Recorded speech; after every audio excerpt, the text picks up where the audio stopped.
What's up, guys? Welcome to another episode of the No Fun League. Today, we're going to recap some of the biggest storylines in the NFL so far this week, and we are going to power rank the 8 teams that are left in the NFL playoffs, and I'm sure that will piss some people off. Number one on my biggest storylines is obviously the Dallas Cowboys and their open head coach position.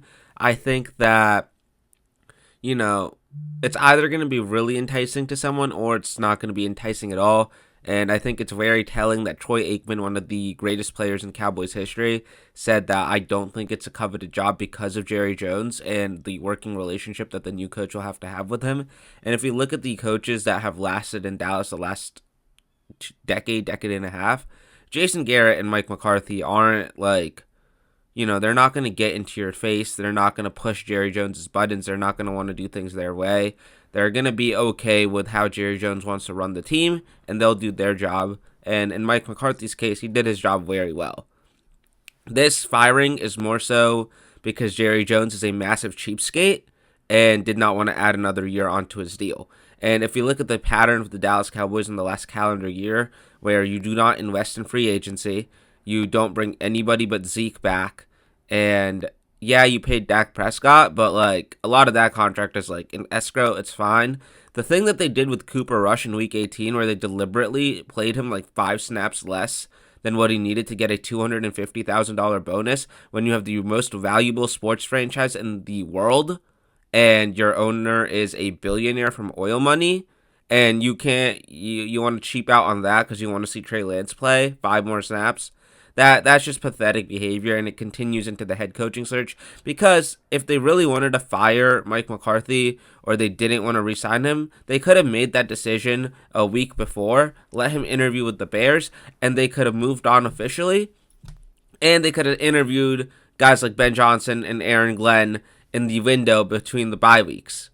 Now they're going to have to wait until after the Super Bowl to interview anybody that is currently working for a team that's in the playoffs. And I think because of that, we're going to see some out-of-the-box interviews, guys like Rob Saleh, Pete Carroll, Ron Rivera, and that's why I think Deion Sanders' name is coming up. I think Deion Sanders, the brand, the person, would be perfect for a team like the Dallas Cowboys that is one of the biggest brands in the NFL, if not the biggest. However, Jerry Jones and Deion Sanders are not going to get along. They're not going to get along for more than one season, because Deion Sanders is going to want to do things his way, which, given the complete and utter transformation of the Colorado football program in the last 2 years, I would listen to Deion Sanders over Jerry Jones, wouldn't you?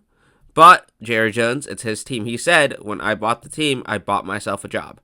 That's the mentality that he's bringing towards the Dallas Cowboys, the GM position, and everything involved in that.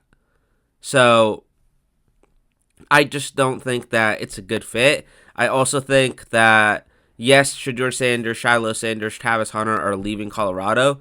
However, you have a 5-star freshman quarterback. You have some really good pieces. You built a great coaching staff. You're building a great culture. Why would you leave that to go flame out with the Dallas Cowboys and be part of the clown show that is Jerry Jones and his little circus? If I'm Deion, I don't do that. I'd definitely be interested, and I think the statement that he put out that same night kind of reiterated that, but I just think that there's no chance that this happens. Someone like Pete Carroll, someone like Ron Rivera, I think Ron Rivera would actually be a good fit, because he turned the Washington culture around while dealing with Dan Snyder and all of his bullshit, and for all of Jerry Jones' faults, he's not Dan Snyder, and I think Ron Rivera would be a really good fit with that team. You already have a developed quarterback. You can hire a good offensive coordinator. He is a very good CEO type coach. I don't think he's washed just yet. It might be an unpopular opinion, but I think everything that surrounded what happened with the Washington football team, Commanders, other name, while he was there, on top of that, he had to fight cancer while he was there. I just don't think that it's an accurate representation of his skills as a coach, per se. And I think, given the interview constraints and everything that Dallas has, it's a clear possibility, in my opinion. Moving on, I think the next biggest question is Ben Johnson and where he's going to land. I definitely see Chicago as a possibility because of their offensive weapons. I still think that If Jacksonville fires Trent Baalke, that is the best possible situation for Ben Johnson to go to. You have a quarterback that I think is Jared Goff level in Trevor Lawrence, who could be better than Jared Goff. Because, yes, Jared Goff is playing really great football in Detroit, but he's buoyed by an awesome offensive line and a great running game. Trevor Lawrence is still, Trevor Lawrence at Clemson was carrying them to some wins in the CFB and winning championships. Trevor Lawrence can still carry your team, or at least be a big part of why they're winning. But on top of that, you have a good, young, rebuilt offensive line. You have kind of similar to what the Lions have. Not as great as the Lions, obviously, but you have an offensive line that's good and can get better. You have an interesting group of receivers, just like Detroit. Detroit has Amon-Ra St. Brown, Jameson Williams, Tim Patrick, some other guys. Jacksonville, you got Christian Kirk, Gabe Davis, Brian Thomas Jr. is your Amon-Ra St. Brown guy, your number one receiver. You have an athletic tight end, Laporta, Evan Engram, and you have two elite running backs who are good at different things in ETN and Tank Bigsby. Yes, the personnel is more of a Detroit light. If y'all remember the Rob Lowe commercials back in the day for DirecTV, it's like Rob Lowe with cable version of the Detroit offense. However, I think Ben Johnson can be very, very good, and I think that division is always up for grabs because no team can be consistently good. Even the Houston Texans, who we thought would be like a 12-13 win team this season, they won 10 games, limped into the playoffs, and then all of a sudden they look great against the Chargers. But I think that Ben Johnson should want to go to Jacksonville. However, if Trent Baalke is still the GM, he's not going to go there. And I think given that Tom Brady convinced him to take that Raiders interview with Vegas, I think that that remains a very large possibility because of the opportunity to work with Tom Brady. And I don't think anybody would pass that up, much less a guy that has passed over opportunities the last 2 seasons because of not wanting to go to a team that would be a bad fit. And I think he's made the right decision every time. And I don't think that he would mind waiting again. On top of that, I think Mike McCarthy, like I said, not on the Cowboys anymore. I think he will get a head coaching job very quickly. And I think he will go to the Chicago Bears. Yes, Mike McCarthy does not have the greatest reputation, but he developed Aaron Rodgers into a very, very good quarterback. They flamed out at the end, but given how Aaron Rodgers' relationships with coaches have gone on since then, maybe it's not all McCarthy's fault. On top of that, the Cowboys offense, Dak Prescott, developed mightily under Mike McCarthy, and I think he can do the same thing with Caleb Williams, Rome Odunze, DeAndre Swift, Cole Kmet, and the offense that they're building in Chicago right now. He'll get the offensive line improved. He'll hire a good DC. He's been good at hiring DCs. He hired Dan Quinn, who turned his career around in Dallas. So I think that Mike McCarthy makes a lot of sense in Chicago, and I think Caleb Williams would be a really good fit. However, if Chicago can get Ben Johnson, get Ben Johnson.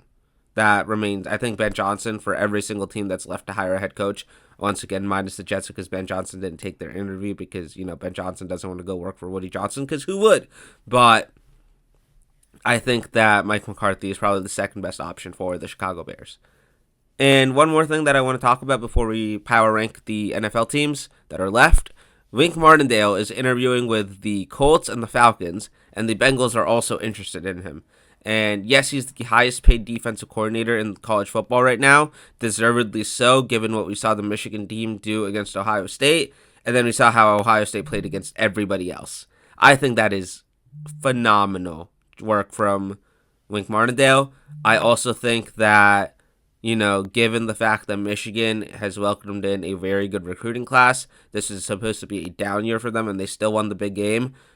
I think that there's a part of him that will want to stay there, but there's also a part of him that has always wanted to be a head coach in the NFL, and coming back to the NFL as a DC, having a great year, getting a team into the playoffs, and then moving on to a head coaching position maybe, although I don't know who would hire an old DC as a head coach, but times can change. I think we might see a new wave come over, but I think that it makes sense for him to come to the NFL. I think the Bengals should be his number one choice if he gets that interview, just because of the quality of offense that they have. They're going to be a playoff team if the defense is at least competent.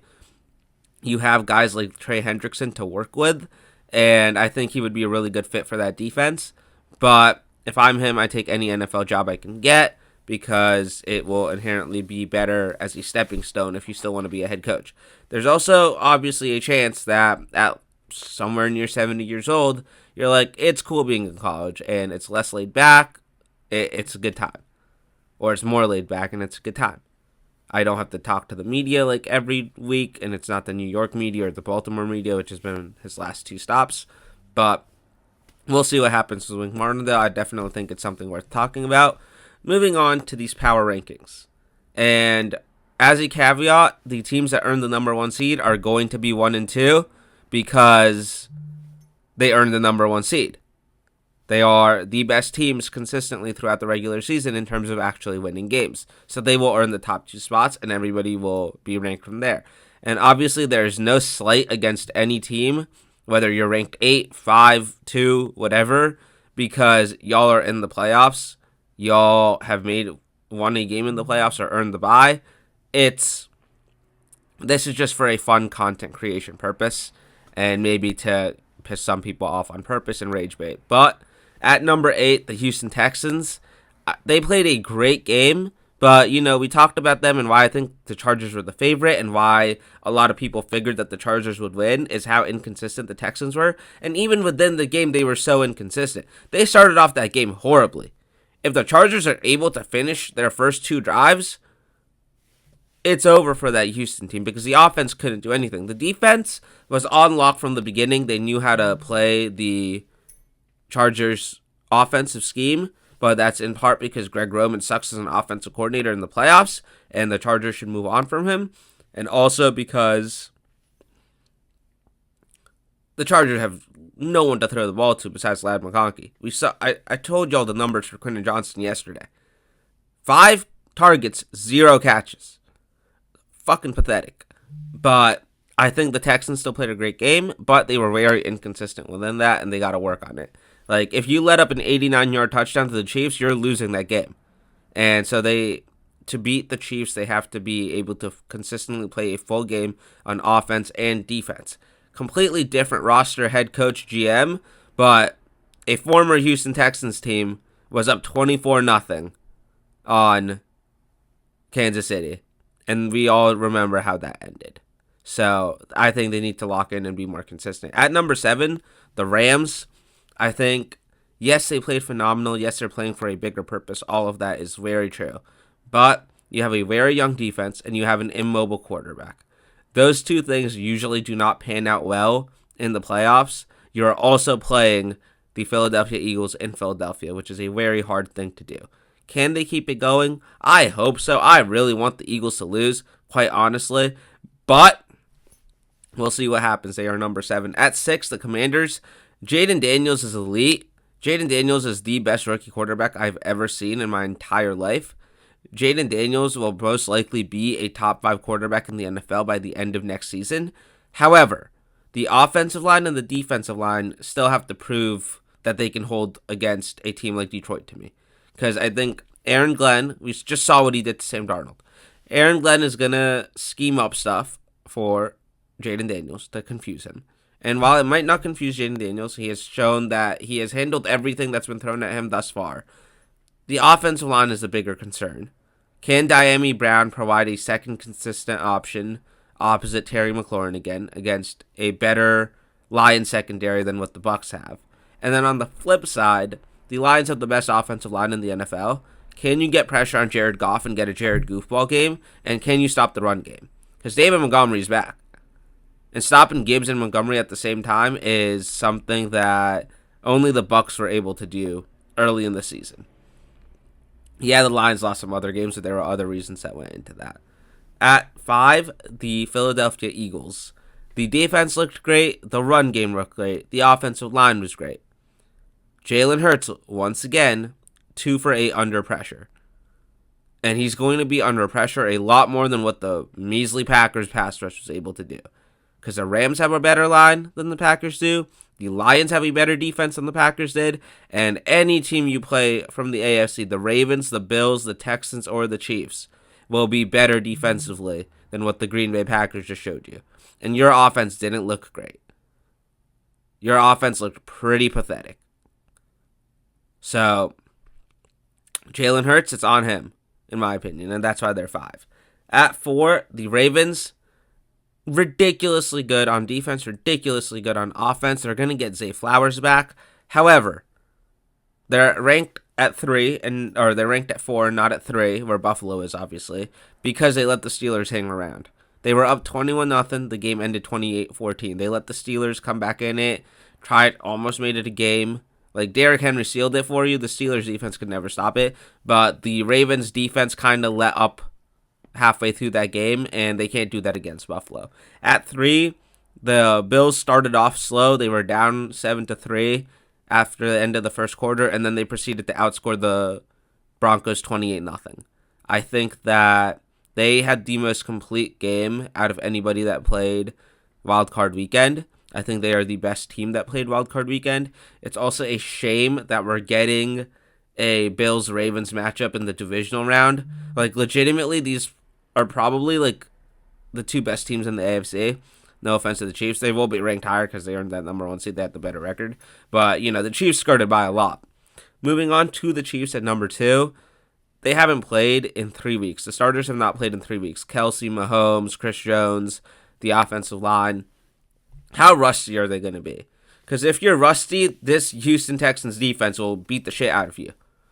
They will beat the shit out of the receivers. Xavier Worthy, DeAndre Hopkins, y'all are most likely going to be on lock this game. I think Isaiah Pacheco is going to be the most important part of the Chiefs offense this week, but we'll get into that on the preview on Friday. But they are ranked 2 for a reason, even though they had the first round bye. At number 1, the Detroit Lions, the most complete team all season, just demolished the Vikings 2 weeks ago. Can they keep it going? I think the Commanders will pose a challenging task, but by far the best team that is left in the NFL right now is the Detroit Lions. Those are my rankings. Let me know what y'all think in the comments. Thank you guys for watching. Please remember to like and subscribe. Peace.